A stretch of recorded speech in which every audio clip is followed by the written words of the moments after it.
Hello friends, I am Vinod फोगला।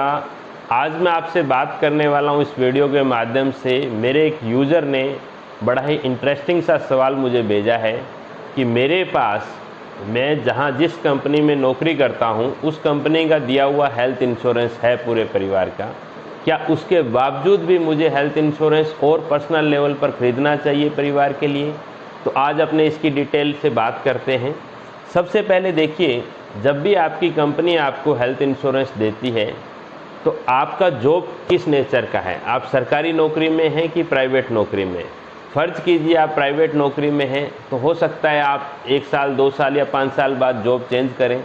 तो जब भी जॉब चेंज करते हैं तो आपका एक नोटिस पीरियड आपको 1 month to 3 month depending on your job profile और कंपनी डिपेंड करता है। 1 से 3 महीने का नोटिस पीरियड आपको सर्व करना पड़ता है। और आप जिस भी नई कंपनी में जहां पर आप जॉब ज्वाइन करने वाले हैं वहां पर भी आपका प्रोबेशन पीरियड 6 मंथ्स टू लेके 1 ईयर्स तक का हो सकता है। It's again depending on your job profile and company designation. तो और इसके अलावा ऐसा भी हो सकता है कि नई कंपनी आपको हेल्थ इंश्योरेंस ना दे रही हो। तो सबसे बड़ी वजह ये है कि जॉब जब भी चेंज करते हैं ये प्रोबेशन पीरियड और नोटिस पीरियड, इन दोनों के बीच के गैप में आपके पास कोई हेल्थ इंश्योरेंस नहीं होता है। और उस दौरान अगर कोई क्लेम राइज हो जाए तो सबसे बड़ी समस्या फाइनेंशियली आ सकती है।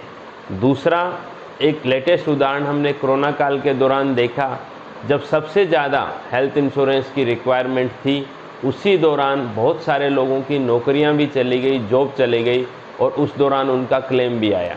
तो फाइनेंशियली पहले से परेशानी थी और ऊपर से हेल्थ इंश्योरेंस का क्लेम और आ गया। तीसरी और सबसे बड़ी वजह यह है कि हेल्थ का स्टेटस, आज आप स्वस्थ हैं, अगले 10 साल 5 साल या 20 साल में आपका स्वास्थ्य ऐसा रहेगा ये ज़रूरी नहीं है। क्योंकि BP, blood pressure, diabetes, thyroid, asthma जैसी बीमारियां हर घर में आज हिस्सा है, लाइफस्टाइल का हिस्सा है और ये लाइफस्टाइल डिजीज़ है।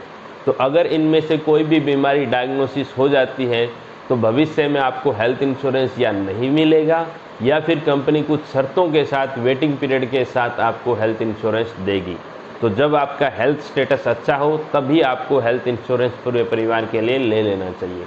लास्ट बट नॉट लिस्ट, जब 80D का टैक्स बेनिफिट भी हेल्थ इंश्योरेंस के अंदर मिलता है तो जिन लोगों की इनकम 10 लाख से ऊपर है उनको 30% का सीधा फ़ायदा उनको टैक्स बेनिफिट में मिल जाएगा। और ये टैक्स बेनिफिट 1.5 लाख की लिमिट के अलावा होता है। जो 80C में 1.5 लाख की लिमिट होती है उसके अलावा 80D के अंदर, सेक्शन 80D के अंदर ये टैक्स बेनिफिट मिलता है। तो 4 वजह मैंने आपको बताई हैं कि अगर आपका जॉब चेंज हो जाता है।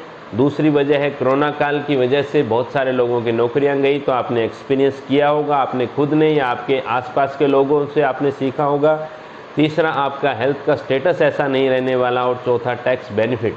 तो ओवरऑल आपको हेल्थ इंश्योरेंस पॉलिसी अगर आपकी कंपनी आपको दे रही है उसके अलावा भी आपको लेना चाहिए।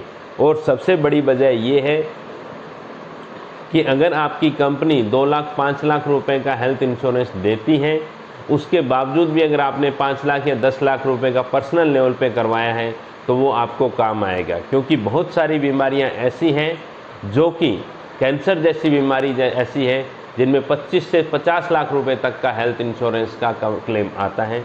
तो ऐसी मुसीबत के समय काम आएगा। उम्मीद करता हूँ ये वीडियो आपको पसंद आया होगा, तो लाइक करें, शेयर करें और मेरे YouTube चैनल को सब्सक्राइब करें। Thank you.